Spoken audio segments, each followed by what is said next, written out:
Right then, let's continue the prologue. After these messages, basically what we've got here is a recap of the story of the previous game. But it's set to some pretty nice artwork, and some nice animations on the bottom screen. This is also set to a music track that's a remastered version of one from the original Mystery of the Emblem, titled simply Mystery of the Emblem. Now, the original version of this track was actually synced to an auto-scrolling scene, and because of that, some parts of the song might sound a little out of place. There's a bit where it goes really, really ominous, and I've tried my best to make the text sync to that, but anyway. Now here, we can see Marth's father, Cornelius. Take a good look at him while you can, because this is pretty much the only artwork we have of him. He's building the falchion there, and apparently he has blue hair, but I always saw it as brown in that artwork. Anyway, now yeah, like I said, the original version of this song was synced to an auto-scrolling opening. So yeah, I have a feeling the music is about to go ominous soon. But just a heads up, I actually can't hear the video while I'm commentating, which is probably going to be annoying later when I start talking about music. But anyway, and I'm pretty sure it has gone into the ominous part here. I tried my best to make it fit. And this, of course, this opening scene pretty much sums up the prologue of Shadow Dragon, where Marth and the others flee, leaving behind one as a sacrifice, and yeah, you might need to know that, because that's gonna become slightly important later. Now, these artworks are lifted directly from Shadow Dragon. In fact, most of the ones you'll see from this point on are. And this here is Hardin. Remember him, he's going to become important later. Now, I should probably take this time to explain, as you can tell from the names of the countries on the bottom screen, this patch actually goes with the American localization rather than the European one. There's pretty much no real differences, but it's kind of annoying considering Serena's Forest always used the European one. I went by the European names. For Arcania, it's not a problem since it's pronounced the same way anyway, but you can see there it's Dollar, I don't know how to pronounce that, instead of Doluna. And there's a really cool piece of artwork here that I'm pretty sure is new. Anyway, so don't blame me if I actually call characters or countries by their European names. Just a heads up, because I probably will be doing that with some people. And yes, Marth standing before the vanquished Shadow Dragon, who for some reason is actually an Earth Dragon, and doesn't really have any shadowy powers at all. Now that title probably won't make sense until we get to the very, very end of this game. Slight spoiler alert. But with that done, time for Prologue 2, Young Squires. In this chapter, we'll be getting to know the Upper Knight candidates a little better, and we'll finally be getting our first playable characters aside from Mike. Okay, so, we've been teamed up, and we're going to be in the 7th platoon, and oh well, of course we've got this guy. Yeah, Luke is awesome. I love his dialogue, it's always hilarious. And Rhodey, kind of the foil to Luke, he's the calm one. And this here is Ryan. We haven't seen him before. He was slightly alluded to in the epilogue of Shadow Dragon. We'll find out who he is a little bit later, but if you've played Shadow Dragon, you can probably guess. This is an order from Sir Jagan. Does he await us in the Dread Isle? No. Just a, here we go. I love Luke's dialogue. It's always hilarious. Even when I played the Japanese version, from what I understood of his dialogue, yeah, it was always pretty funny. Uh-oh. Oh no, no, don't make Mary Sue our commander. She'll make us all wear gothic clothing, and eyeshadow, and leather pants.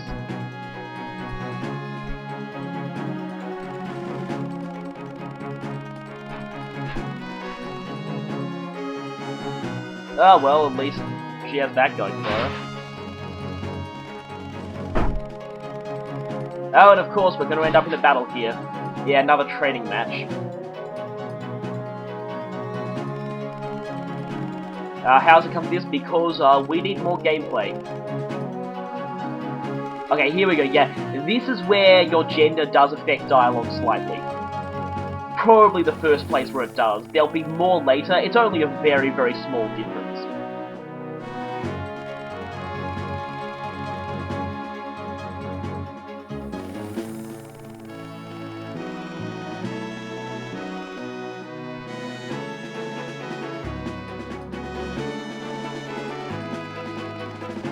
No, don't be sorry, it's an opportunity to get some more experience.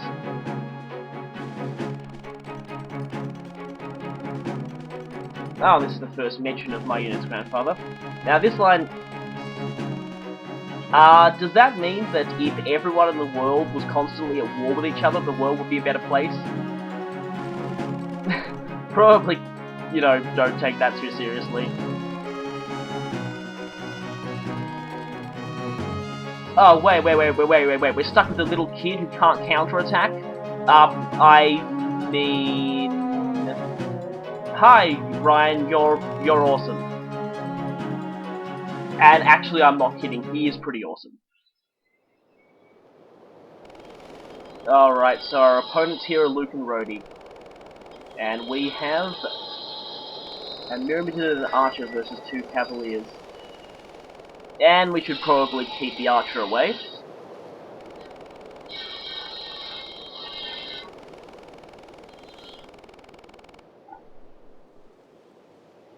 Now, Rhodey leaves. In hard mode, Rhodey doesn't leave the map. He stays on that fort, and he will come for you if you get in his range. Just be wary of that.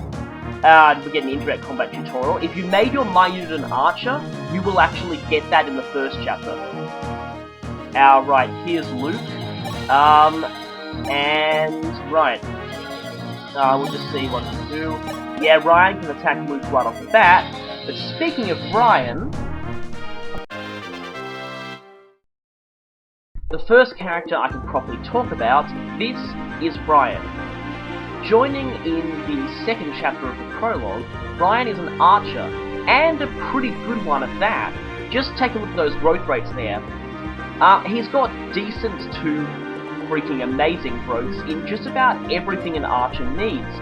He's got surprisingly high strength, decent speed, and ridiculously overkilled skill. And also note that his defense growth is actually surprisingly good by archer standards, and that's aided by his oddly high defense base, so he's actually a lot more durable than he looks. Ryan, when promoted as a sniper, is incredibly powerful and will probably become one of the best archers you can have. Like seriously, this guy will be destroying everything, left, right and center. However, he does have one slight problem.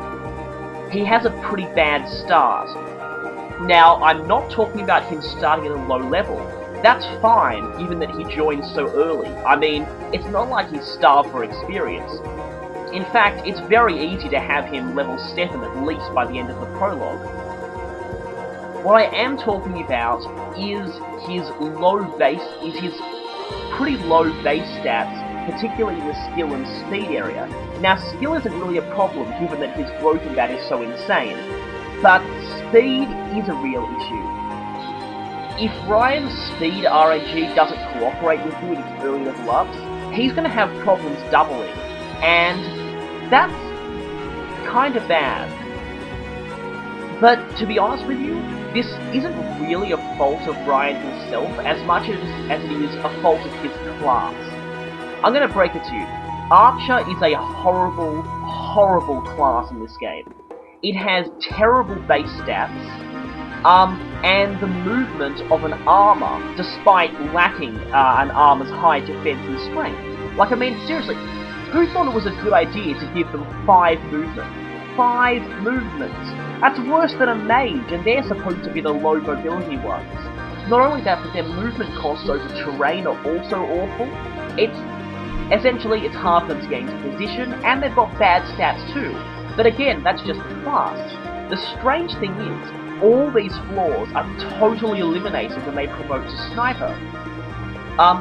Sniper actually gives some of the best promotion gains in the game, but me personally, I believe that this isn't so much that its promotion gains are good, but that the difference between its bases and Archer's terrible bases is just so great. For those not in the know, the stats you gain on promotion are the difference between your current class's base stats and your promoted class's base stats. Just so happens that since Archer's bases are so awful, you get a huge boost transitioning over to Sniper.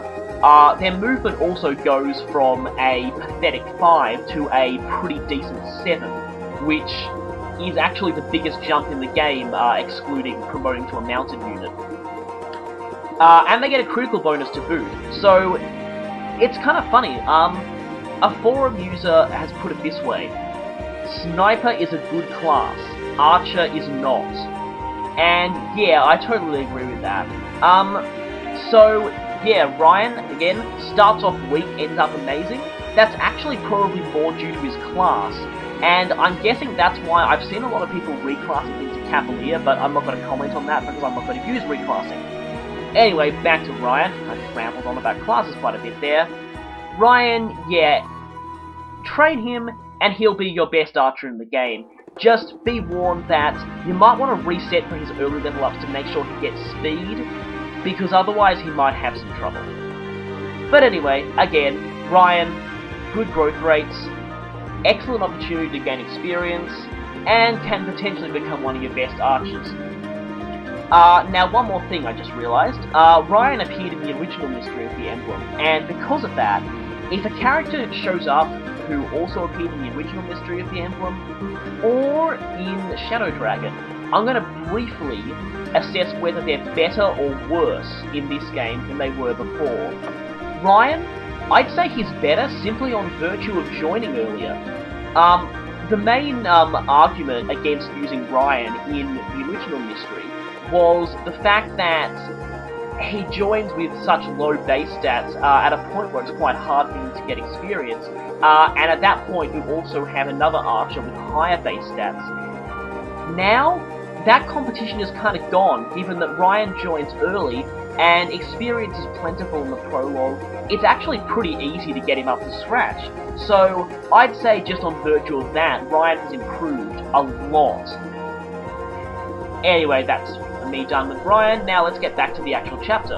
Our first protocol for the day is to take down Luke, and the tactics you use to do so will actually differ depending on what mode you're playing. On normal, as I show here, it's perfectly acceptable to just rush to Luke and take him down right now. On the higher difficulties, as I explained, Rhodey actually begins the map on that fort. And right, I'm starting the battle with Luke anyway. And of course, his battle quote's a bit different depending on gender. Then this one. Considering she's a Mary Sue, I think it's you who will be falling in love with her, unavoidably. But anyway, Mary Sue doubles, weakens him just enough for... Come on, Ryan. Yep, just enough.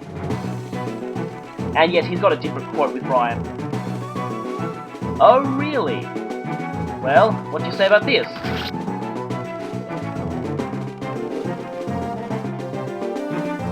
See, that wasn't so hard. And again, on hard mode, don't do that. Seriously, do not do what I just did, because... Now, Rhodey's going to move out right now, and at this point, we're going to get a tutorial on movement cost. There's a reason for this, which you'll see later, at a certain person's expense. Poor Ryan. This also talks about forts and the like. Because Rhodey is on a fort, you probably don't want to rush to attack him there. Forts give a defense boost, very slight defense boost, and a boost to evasion and healing every turn. Now, the reason why they gave you this movement cost thing, see how Rhodey is surrounded by forests? Ryan cannot get past them. Ugh, damn it. And again, I blame his class. Stupid Archer being bad. Now, you might want to lock in Rhodey's range, because unlike Luke, he will move to... Actually, Luke will move to attack you, but yes, Rhodey, sorry. Rhodey will attack you on his own.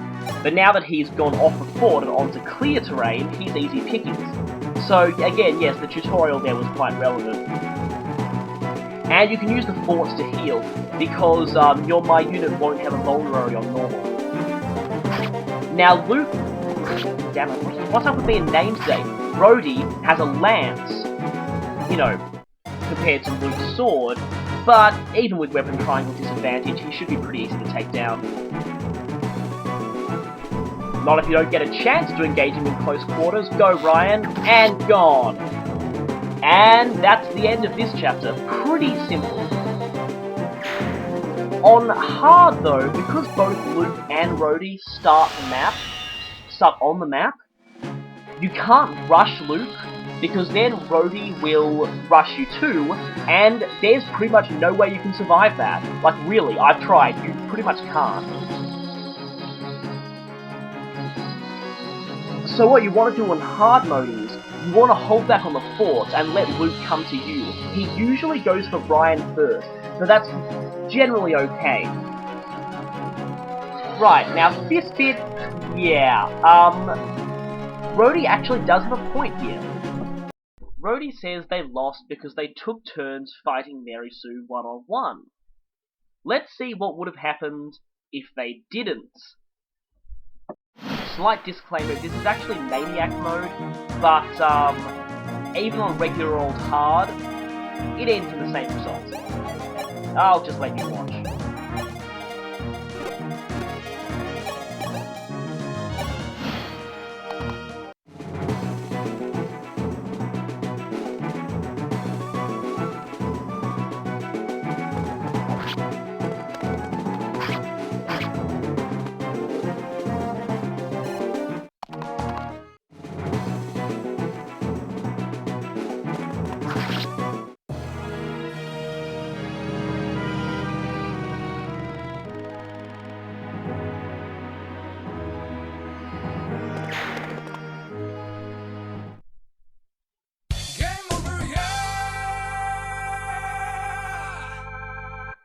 And that is why you never let Luke and Rhodey gang up on you.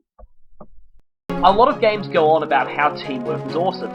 This one actually puts its money where its mouth is. And Ryan just mentioned his brother there. If you've played Shadow Dragon, you should be able to tell who his brother is. In any case, we'll be meeting him a bit later. Fighting with your friends, not fighting for your friends, that's the way of the Grail Mercenaries. Actually, not really. I always thought that line in Brawl was completely out of character, and the real Ike would never say anything like that. But anyway, looks like Luke learned his lesson. He learned... Well, just... Luke learned that...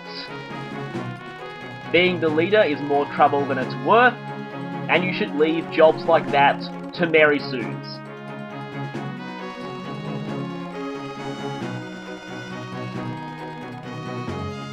Well, yeah, guess that's the moral for today. And why did that line sound dirty to me? Given Luke, it was probably intentional. This scene. I laughed so hard when I first recorded this, and I'm so annoyed I didn't get my reaction to this live. Basically, Luke is going to give your My Unit a title based on their eyes. I could not have got a better one. Mary Sue the Terrible. Completely appropriate. I couldn't have said it better myself. From now on, she'll be known as Mary Sue the Terrible.